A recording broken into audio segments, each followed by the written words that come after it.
दोस्तों आज के इस वीडियो में बात करेंगे इनोवा कैप्टअप आईपीओ के बारे में। तो कल आईपीओ की लिस्टिंग होने वाली है, तो चलिए जानते हैं कि आईपीओ की लिस्टिंग किस प्राइस पर हो सकती है, आईपीओ से कितना प्रॉफिट मिल सकता है और इसको होल्ड करना है या फिर इसमें प्रॉफिट बुक कर लेना चाहिए। तो चलिए वीडियो को शुरू करते हैं। लेकिन इससे पहले कि मैं वीडियो को शुरू करूँ, अगर आप इस चैनल पर पहली बार विजिट कर रहे हैं या फिर आपने चैनल अब तक सब्सक्राइब नहीं किया है तो चैनल को सब्सक्राइब कर लें और साथ में वीडियो को भी लाइक कर दें। तो सबसे पहले इनोवा कैप्टअप के बिजनेस की बात करें तो ये आपको एक फार्मास्यूटिकल कंपनी देखने को मिल रही है, यानी कि कंपनी जेनरिक दवाइयों की बिजनेस करते हुए देखने को मिल रही है। यानी कि इंडिया के साथ ही ग्लोबली भी इनका बिजनेस देखने को मिलता है और जो बड़ी बड़ी कंपनियां हैं वो इनके क्लाइंट लिस्ट में आपको देखने को मिल जाती है। यानी कि बहुत सारी जो फार्मा सेक्टर की पॉपुलर कंपनियां आपको देखने को मिलती हैं वो इनके क्लाइंट लिस्ट में हैं। तो ओवरऑल देखें तो इनका बिजनेस आपको बढ़िया देखने को मिल रहा है। लेकिन अगर कंपनी के फाइनेंशियल की बात करें तो कंपनी के फाइनेंशियल आपको ओके ओके देखने को मिल रहे हैं। कंपनी के रेवेन्यू और प्रॉफिट के अंदर ग्रोथ देखने को मिल रही है। लेकिन अगर आप इनके प्रॉफिट को देखेंगे तो फाइनेंशियल 21 में 34 साढ़े 34 करोड़ का प्रॉफिट है, फाइनेंशियल 22 में करीब 64 करोड़ का प्रॉफिट हो जाता है और फाइनेंशियल 23 के प्रॉफिट की बात करें तो यहाँ पर आपको ज़्यादा ग्रोथ देखने को नहीं मिली है और ऑलमोस्ट इसका प्रॉफिट 68 करोड़ के अराउंड देखने को मिल रहा है। तो फाइनेंशियल 22 से फाइनेंशियल 23 के प्रॉफिट को देखें तो यहाँ पर मात्र 4 करोड़ के ही आपको जो प्रॉफिट है वो बढ़ते हुए देखने को मिले हैं। नेटवर्थ की बात करें तो हालांकि यहाँ पर ग्रोथ है, कंपनी के रिजर्व भी बढ़ते हुए देखने को मिले हैं। लेकिन कंपनी की अगर डेट की बात करें तो कंपनी के डेट काफ़ी तेजी से बढ़ते हुए देखने को मिले हैं। यानी कि जहाँ फाइनेंशियल 21 में इसका डेट आपको 45 करोड़ देखने को मिल रहा है, वो करंट में 441 करोड़ से भी ज़्यादा ऑलमोस्ट 442 करोड़ के अराउंड आपको देखने को मिल रहा है। तो कंपनी के ऊपर आपको हेवी डेट देखने को मिल रहा है। हालांकि कंपनी आईपीओ से जो फंड रेज करने वाली है तो उसमें से कुछ पैसा अपने कर्ज के भुगतान पे भी खर्च करने वाली है। यानी कि इसमें से 144 करोड़ रुपए कंपनी अपने डेट के भुगतान में खर्च करने वाली है। लेकिन उसके बाद भी कंपनी के ऊपर जो डेट है वो काफ़ी हेवी रहने वाला है। अब यहाँ पर देखा आपने कि कंपनी के ऊपर आपको हेवी डेट देखने को मिल रहा है। इसके अलावा और एक नेगेटिव पॉइंट की बात करें तो कंपनी का जो पी मल्टीपल है वो आपको ज़्यादा देखने को मिल रहा है। यानी कि ये कंपनी भी आपको ओवर वैल्यूड प्राइस के ऊपर आती हुई देखने को मिली है।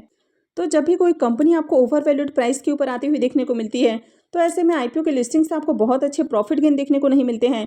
और अगर अच्छे गेन मिल भी जाते हैं तो उसके बाद वहाँ से काफ़ी आपको सेलिंग प्रेशर देखने को मिलता है। यानी कि लिस्टिंग के साथ ही सेलिंग प्रेशर आते हुए देखने को मिलता है। तो चलिए इसके प्रीमियम देख लेते हैं और उसके बाद जानेंगे कि कल इसमें क्या करना है।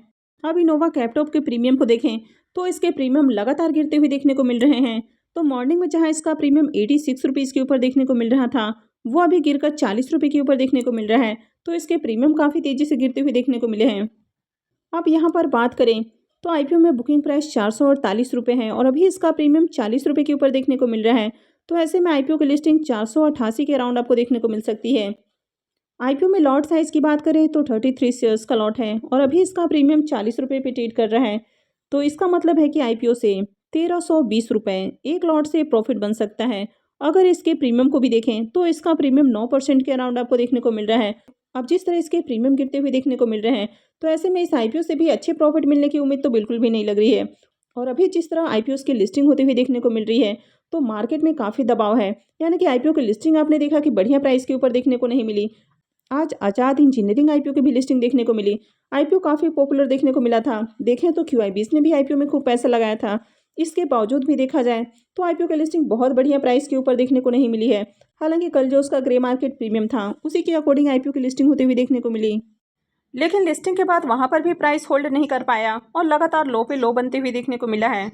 कल आपने मुफ्ती और हैप्पी फॉगिंग के भी लिस्टिंग को देखा कि दोनों की ही जो लिस्टिंग है वो एक्सपेक्टेड जो लिस्टिंग थी उससे बहुत दूर दूर आईपीओ की लिस्टिंग होती हुई देखने को मिली। यानी कि बिल्कुल जो एक्सपेक्टेशन है उसके अपोजिट आईपीओ की लिस्टिंग होती हुई देखने को मिली।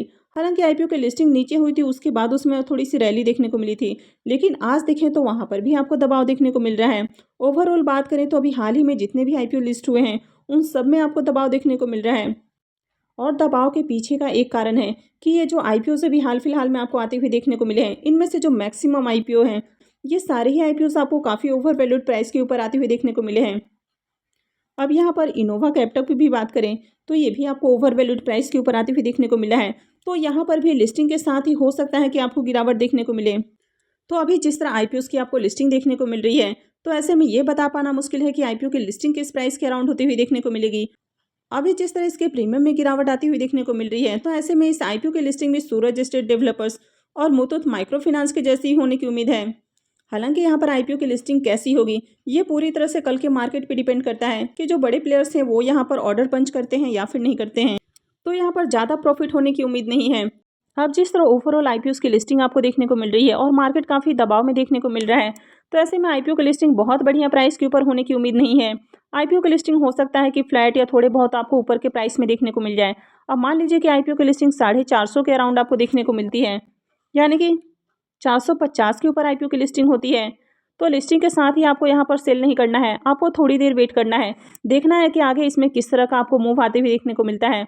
अगर लिस्टिंग के साथ यहाँ पर आपको दबाव देखने को मिलता है, यानी कि लगातार सेलिंग प्रेशर आते हुए देखने को मिलता है, तो फिर आप चाहें तो यहाँ पर एग्जिट कर सकते हैं, यानी कि आपको 400 के लेवल को क्रॉस नहीं करने देना है। 400 अगर मार्केट प्राइस तोड़कर नीचे आते हुए देखने को मिले तो यहाँ से आपको 100% एग्जिट करनी है।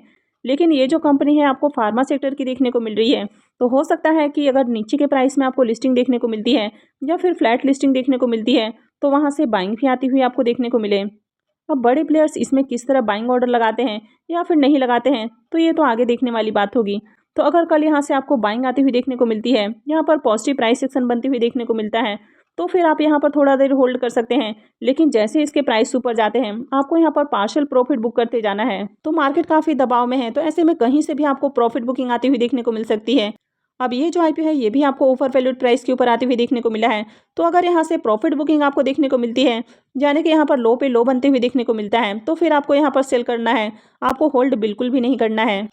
यानी कि आपको होप के साथ नहीं जाना है कि हो सकता है कि मार्केट में यहाँ से रिकवरी आ जाए। आपने देखा कि सूरज स्टेट डेवलपर्स और मुथूट माइक्रो फाइनेंस इन दोनों ही कंपनियों में लो पे लो बनते हुए देखने को मिल रहा है। तो जिन्होंने भी होल्ड किया होगा इस आशे में कि आगे हो सकता है कि यहाँ पर प्रॉफिट देखने को मिलेगा, तो उनका जो लॉस है वो दिनों दिन बढ़ते जा रहा है। तो इसलिए कभी भी आपको होप में शेयर्स को पकड़ कर नहीं बैठे रहना है। अगर लॉस हो रहा है तो जितना जल्दी हो सके अपने लॉस को बुक करें और यहाँ से एग्जिट करें। और अगर आप लॉन्ग टर्म इन्वेस्टर भी हैं फिर भी मुझे लगता है कि अगर यहाँ पर आपको लॉस देखने को मिलता है तो भी आपको यहाँ पर ज़्यादा वेट नहीं करना चाहिए, आपको एग्जिट करना चाहिए, क्योंकि हर कंपनी को लॉन्ग टर्म होल्ड करके नहीं रखा जाता है।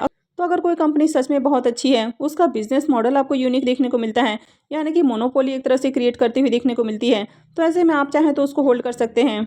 लेकिन यहाँ पर आपको होल्ड नहीं करना है। अगर लॉस होता है तो जितना जल्दी हो सके बुक करके एग्जिट करें। अब जिनको अलॉटमेंट नहीं मिली है तो क्या उनको बाई करना चाहिए? तो बिल्कुल भी बाई नहीं करना है, क्योंकि अभी ओवरऑल मार्केट आपको प्रेशर में देखने को मिल रहा है और खासकर जो नए आईपीओ लिस्ट होते हुए देखने को मिल रहे हैं तो वहाँ पर आपको काफ़ी प्रेशर देखने को मिल रहा है। अगर कोई कंपनी बहुत अच्छी है, आईपीओ की लिस्टिंग आपको थोड़ी नीचे के प्राइस में देखने को मिलती है, तो फिर वहाँ पर बाइंग ऑर्डर लगाया जा सकता है। लेकिन यहाँ पर बात करें तो ये आईपीओ ऑलरेडी काफ़ी ओवर वैल्यूड प्राइस के ऊपर आते हुए देखने को मिला है। इसके साथ ही मार्केट भी काफ़ी दबाव में देखने को मिल रहा है। लिस्टिंग के साथ ही देखें तो प्रॉफिट बुकिंग भी देखने को मिल रही है, और जिनको भी अलॉटमेंट मिली है तो वे चाहे तो प्रॉफिट बुक कर सकते हैं। लेकिन आपको लिस्टिंग के साथ ही प्रॉफिट बुक नहीं करना है, थोड़ी देर इसको होल्ड करना है, देखना है कि आगे किस तरह का प्राइस एक्शन बनती हुई देखने को मिलता है और उसके अकॉर्डिंग ही अपनी स्ट्रेटजी बनानी है। मान लीजिए कि इनोवा कैप्टॉप की लिस्टिंग आपको बढ़िया प्राइस के ऊपर देखने को मिलती है, यानी कि बहुत अच्छे प्राइस के ऊपर होने की उम्मीद तो नहीं है, लेकिन फिर भी मान लीजिए कि 488 या 480 के अराउंड भी आपको आईपीओ की लिस्टिंग होती हुई देखने को मिलती है। तो जैसे ही 480 के अराउंड आपको आईपीओ लिस्ट होती हुई देखने को मिलता है, यहाँ पर आपको 50% शेयर्स में प्रॉफिट बुक कर लेनी है और उसके बाद रेस्ट को होल्ड करना है। देखना है कि आगे किस तरह का प्राइस एक्शन बनती हुई देखने को मिलता है। अगर यहाँ से आपको प्रॉफिट बुकिंग आती हुई देखने को मिलती है तो फिर यहाँ पर आपको पूरा 100% शेयर सेल कर देना है। यानी कि ये जो 448 का लेवल आपको देखने को मिल रहा है, इसको तोड़कर प्राइस जैसे ही नीचे आने की कोशिश करते हैं तो आपको 100% सेल कर देना है।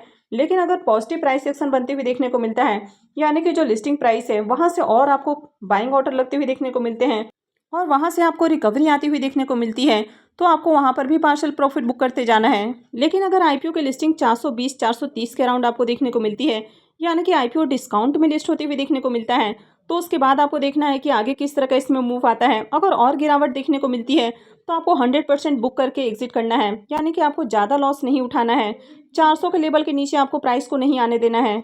लेकिन मान लीजिए कि 420-30 के अराउंड कंपनी लिस्ट होती हुई देखने को मिलती है और वहाँ से लगातार बाइंग आती हुई देखने को मिलती है, जैसे कि कल हैप्पी फोर्गिंग और मुफ्ती में देखने को मिला। तो अगर उस तरह की सिचुएशंस बनती हुई देखने को मिलती है तो आप वहाँ पर होल्ड कर सकते हैं। और जैसे ही प्राइस थोड़े से आपको ऊपर जाते हुए देखने को मिलते हैं, यानी कि आपको थोड़ा बहुत भी प्रॉफिट देखने को मिलता है, तो आप चाहें तो वहाँ पर 100% एग्जिट कर सकते हैं या आप अपने अकॉर्डिंग आगे की स्ट्रेटेजी बना सकते हैं। तो आई होप कि आपको इससे एक आइडिया मिला होगा कि कल आपको लिस्टिंग वाले दिन क्या करना है। तो अगर आपने इस वीडियो को अब तक लाइक नहीं किया है तो वीडियो को लाइक कर दें और साथ में चैनल भी सब्सक्राइब कर लें। और वीडियो को अंत तक देखने के लिए आप सबका बहुत बहुत धन्यवाद।